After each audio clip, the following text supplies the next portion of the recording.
engagement she has planned for the rest of the day. Minister. Presiding Officer, I understand that Jeremy Hunt will shortly announce in the House of Commons that the UK Government intends to impose a new contract on junior doctors. I therefore want to make it clear to this Chamber that this will not apply in Scotland. This is not the way, in my view, to treat health professionals, so we will not impose a contract, but instead continue to work with our junior doctors and other NHS staff in the best interests of patients. Later today, I will have engagements to take forward the Government's programme for Scotland. Kezia Dugdale. Thank you, Presiding Officer. Labour will protect education spending in real terms for the whole of the next Parliament. Will the First Minister do the same if she is re-elected? First Minister.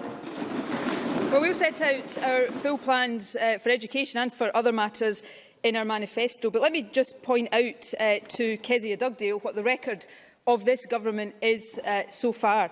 Average spend per primary pupil, according to the most recent published statistics, has increased by 11%, £496 since 2006. Average spend per secondary school pupil has increased by 10%, £618 since 2006-07, and total revenue spending on schools has risen by £208 million.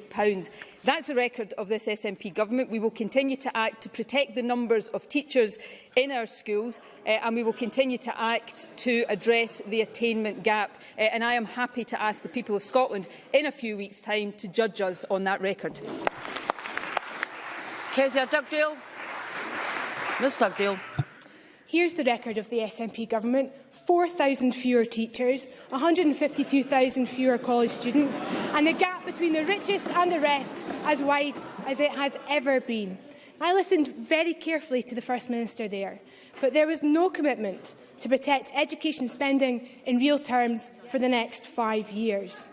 So we can take from that response that education spending will be cut, again, with even more severe consequences.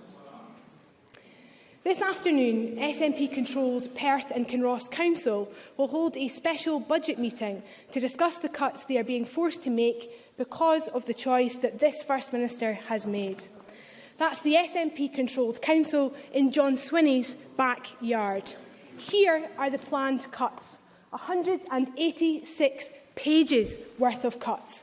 Cuts to childcare, cuts to help for those with additional support needs, cuts to early year teachers, cuts to maths and English teachers. Page after page contains a warning of SNP cuts that will harm our children's future. That's the reality from one of the First Minister's own councils. So when will she stop pretending that her budget won't harm our children's future? First Minister. First Minister. As Kezia Dugdale is aware, we have put forward a settlement for local authorities that, yes, involves a 2% reduction on their total revenue spending. That is a reduction offset by the £250 million that we are investing from the National Health Service into social care. And that settlement, which has now been accepted by all of the local authorities in Scotland, enables us to protect households by freezing the council tax. It enables us to protect the number of teachers in our schools. It enables us to invest in and expand social care, and it enables us from October of this year to ensure that all social care workers are paid a living wage. That is the reality. That is the reality of the position of this government, of course in the context of a budget cut from Westminster imposed on this government.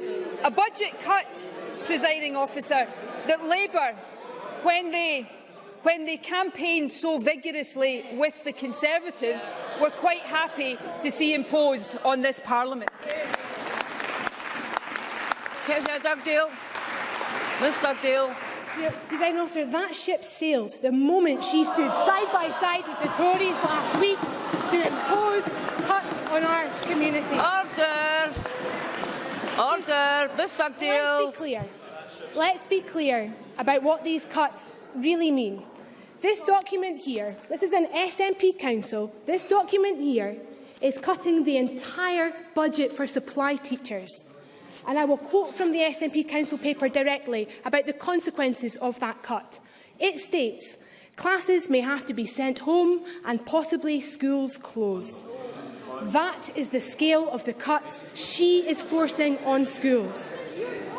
And today, this Parliament will have to set the Scottish rate of income tax for the very first time. The First Minister will have another chance to keep the anti-austerity promise she made to stop these cuts to schools and other vital public services. For years, she has argued that more powers means fewer cuts. Today, the First Minister will have the chance to use these powers to stop these cuts. Will she finally take it? First Minister. Presiding Officer, First Minister. Just in the interests of accuracy, the ship of Labour campaigning hand in hand with the Tories hasn't sailed. That ship, Labour ship, has been sunk and has sunk Scottish Labour completely. But let's turn to Labour's policy of raising tax. Order! Stop heckling the First Minister. Worker. Let's turn to Labour's policy of raising the basic rate of income tax for every worker in our country earning £11,000 and above. Now, Presiding Officer. Order! Presiding Officer, there is Finlay. Presiding Officer, we know how desperate Labour are by the volume of the insults they like to sling across the chamber. But let me say, there is a debate to be had in this country about tax, but it should be a proper grown-up debate about tax. Labour's policy is written on the back of a fag packet.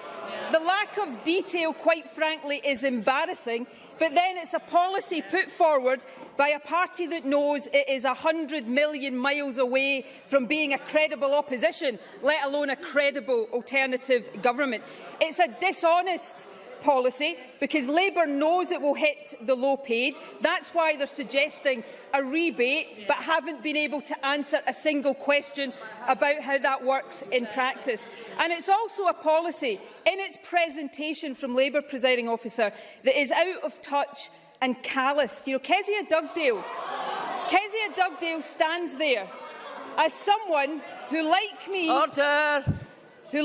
and like all of us, has a decent salary, and yet she suggests that increasing the tax bill of the low-paid by 5% somehow doesn't matter. Well, I say to Kezia Dugdale, tell that to someone who is struggling to make ends meet.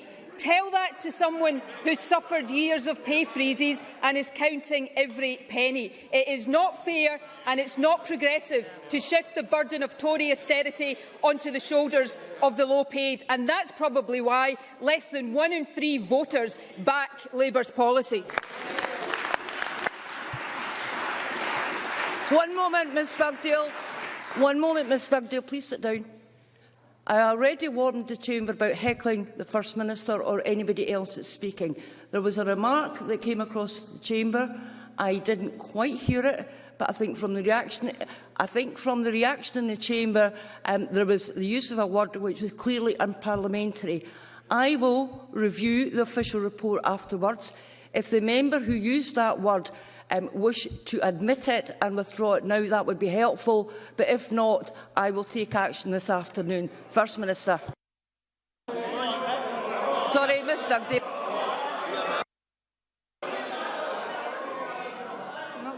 Ms Dugdale. Thank you, Presiding Officer.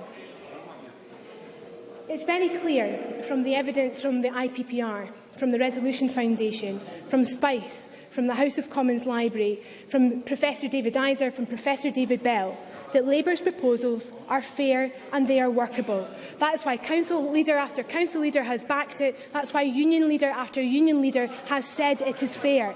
That is the truth that the First Minister cannot escape.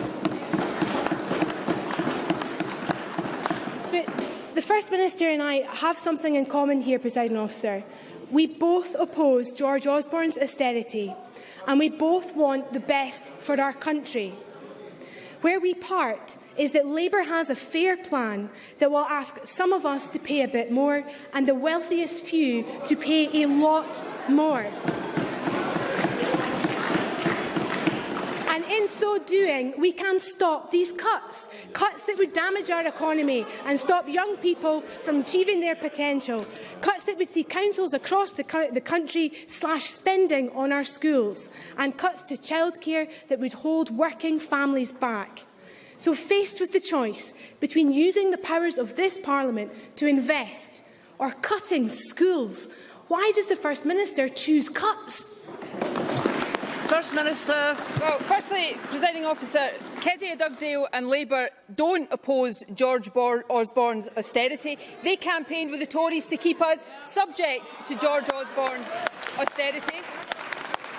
And what Labour want to do is not end austerity, but shift the burden of that austerity onto the shoulders of low-paid workers. Now, Kezia Dugdale mentioned the Resolution Foundation. Here's what the Resolution Foundation said. There will be hard cases and poor families will lose out. That was on Labour's policy. She mentioned David Bell and David Iser from the University of Stirling. Here's what they said about Labour's rebate. This part of the proposal would require a comprehensive data-sharing arrangement between HMRC and local authorities in Scotland. It would impose a substantial administrative burden on local authorities. There are also questions as to whether such an arrangement would be even possible under the Scotland Act. Labour is perpetrating a con trick on the lowest paid workers in our society. The truth of the matter is, my tax bill will rise by 2.7% if Labour's proposal was implemented. The tax bill of a teacher or a nurse would go up by 5%. That, Presiding Officer, is not fair. But I want to give Kezia Dugdale the opportunity. This is a tax rise she wants to see implemented in 7 weeks' time. So if she wants to be taken seriously, let her answer these questions about her rebate. How much will it cost to administer? How will eligibility be assessed? And how many of the 500,000 pensioners who will pay a tax rise will even get the rebate?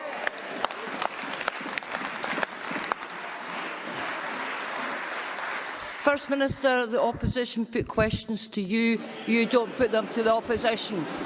Ruth Davidson.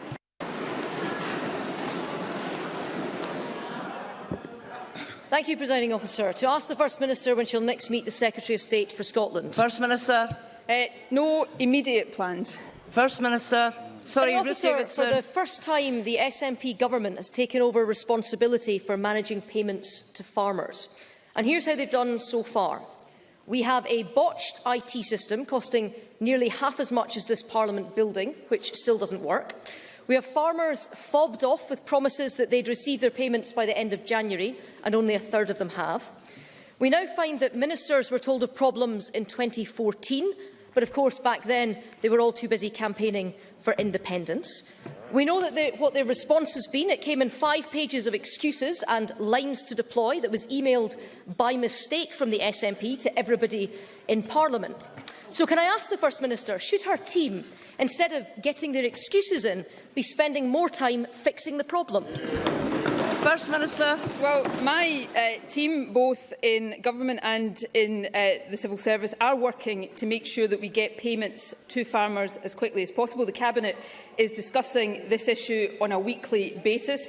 We are fully behind the farming community, and we're doing everything possible to get payments to them as quickly as possible. It is true that processing payments has taken longer than we had intended due to the complexities of the new CAP system, and we've been open with farmers and with industry about these complexities and what we are doing to address them.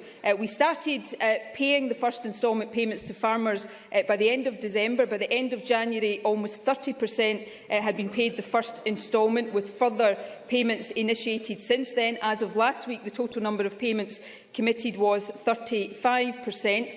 Area offices are operating 7 days a week. IT teams are working around the clock. Additional staff have been taken on in local offices. Richard Lochhead is working hard on this, has also been working with with the banks to make sure that they take this into account in terms of their dealings with farmers. So we will continue to get on with the job of making sure we get these payments to farmers, and we do so as quickly as possible. Ruth Davidson. Blame complexity, lines to deploy, number 4 right there. She might be quoting straight from that document, but I'll quote directly from the NFU Scotland President, Alan Bowie. He says, "Time and again, the Scottish Government actions have not matched up to what has been promised. NFUS have lost trust in the system to the extent that the Cabinet Secretary's assertions cannot be taken as given." We also see today, Audit Scotland is launching its own investigation into this complete failure of management, warning that, and I quote, "there is still significant risk to the successful delivery of this programme." The First Minister has lost the trust of rural Scotland. She's overseen yet another government IT fiasco, and farmers no longer have confidence in her Rural Affairs Minister. What reassurance, if any, can she give to rural workers today that this failure is getting the fullest priority of the Scottish Government? First Minister. Well, the reassurance I can give to farmers is we will continue to do what Richard Lochhead and all of us have been doing, which is concentrating on making sure that we get payments to farmers as quickly as possible. I've given Ruth Davidson and the Chamber an update on the statistics so far, and this continues to change on a daily basis as more payments are made. We continue to work as hard as possible to make sure that as many of the first instalment payments are made by the end of March, and the balance of payments as soon as possible after that. We're reporting progress, as I understand it, weekly right now to the relevant parliamentary committee and to industry, and we're in regular communication with area offices to support faster processing and to unblock any issues that arise. So that's what we will continue to do, Presiding Officer, work as hard as we can to make sure that farmers get the payments that they're due. Question number 3, Will Rennie. Issues will be discussed at the next meeting of the Cabinet. First Minister. Matters of importance to the people of Scotland. Will Rennie. We've just heard that councils across Scotland are setting their budgets with £500 million worth of cuts. We've just heard also about Perth and Kinross. Right now, SNP-run Aberdeenshire Council are in their budget meeting. £3 million worth of cuts to education are on the table. But it's not too late for the First Minister to call a halt. Will she pick up the phone, or does she want her council to make those cuts? First Minister. Well, if Willie Rennie had picked up the phone to his Conservative colleagues while he was propping them up in coalition, we might not have suffered the cuts to our budget that were imposed on us by Westminster.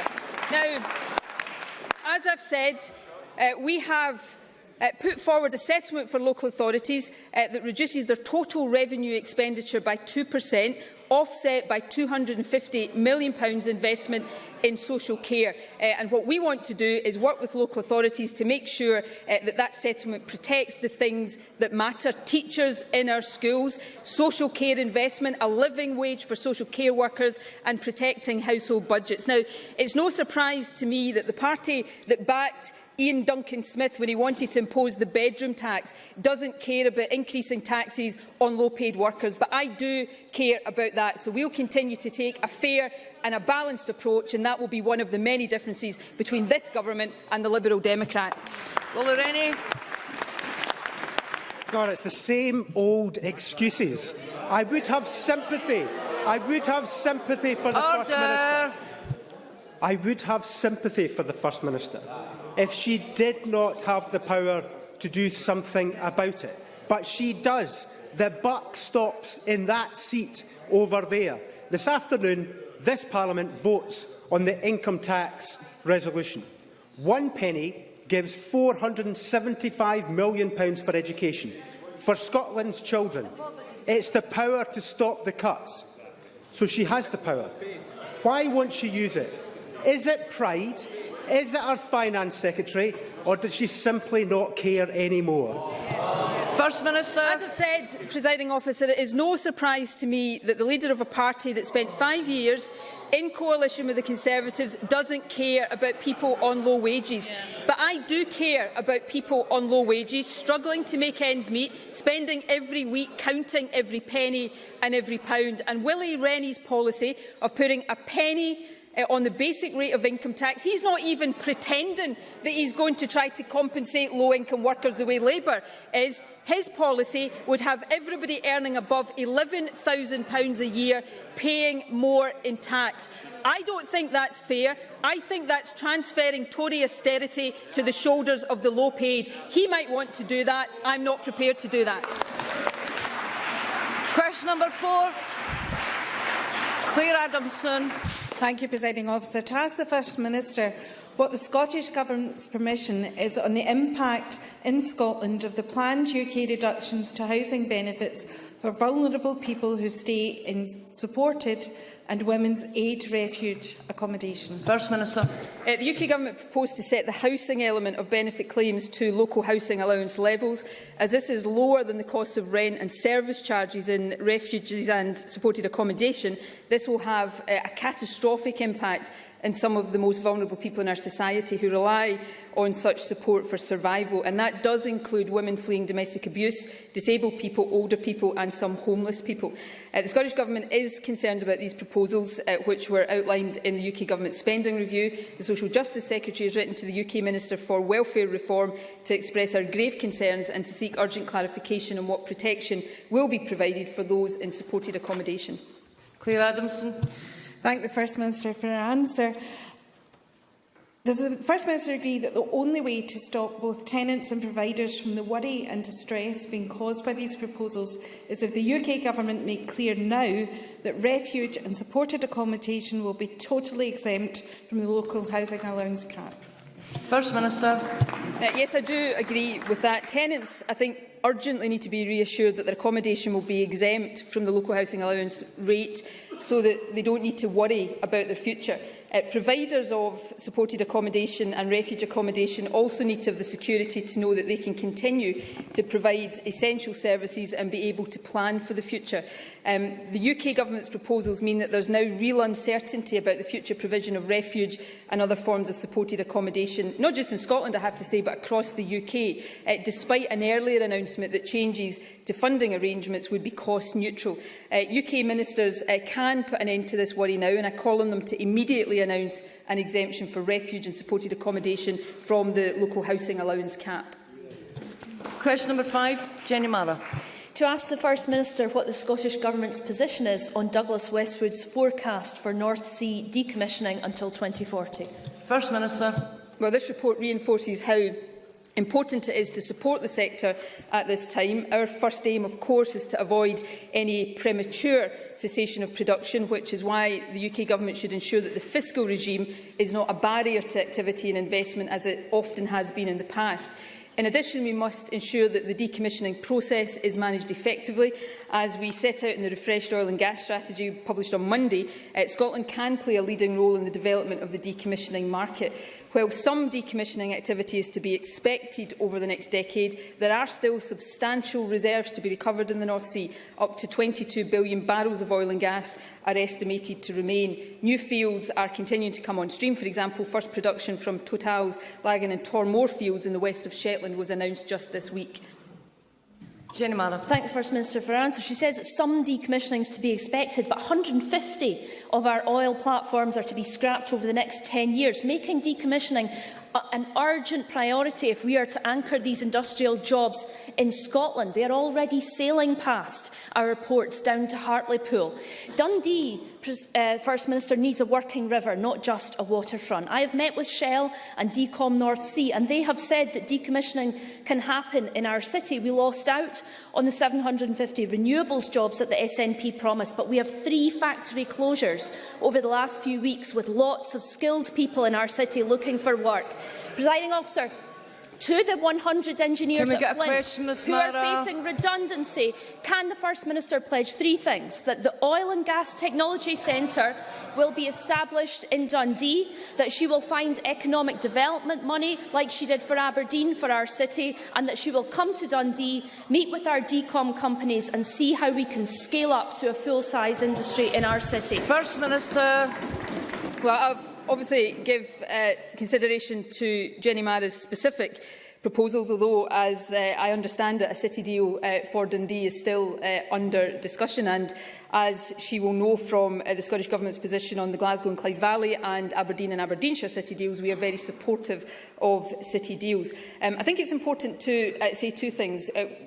And to have a focus on two things. Firstly, avoiding premature decommissioning. That's why the announcements we've made around support for North Sea oil and gas are so important. It's why the City Deal investment and the additional investments are so important. And it's why having the right fiscal regime is so important. But secondly, we need to make sure that as decommissioning does start, which notwithstanding what's happening to oil prices right now, has always going to have been the case, we need to make sure that Scotland is playing a leading role. Decommissioning will develop into a major business activity, and there is huge economic benefit for us from that. We created Decom North Sea, the decommissioning trade body, to capture and share good practice.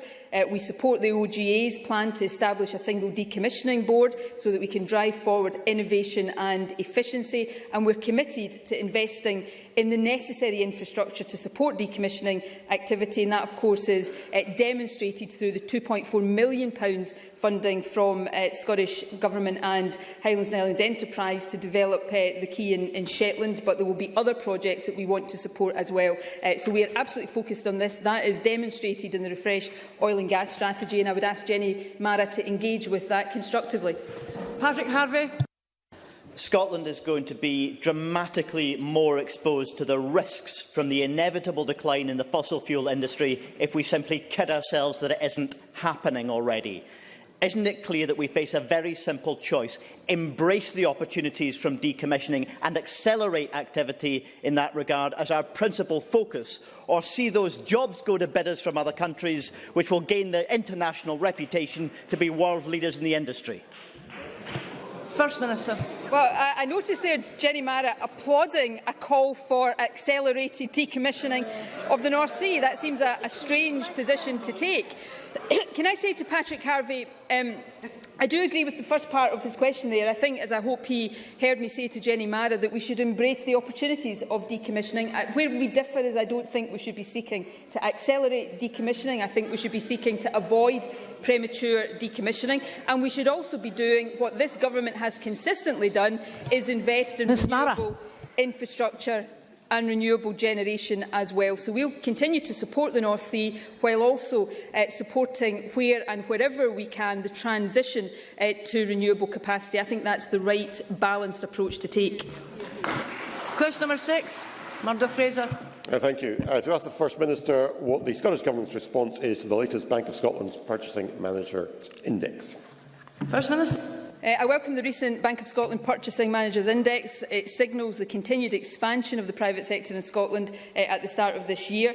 It also highlights that the services and manufacturing sectors continue to be affected by the challenges we've just been talking about in the oil and gas industry, and indeed by the global economic environment. That's why, in supporting the Scottish economy, we recently pledged £379 million of investment in Aberdeen and Aberdeenshire, and last week a further £12 million fund to provide financial support for people who are retraining or undertaking new education. Murdo Fraser.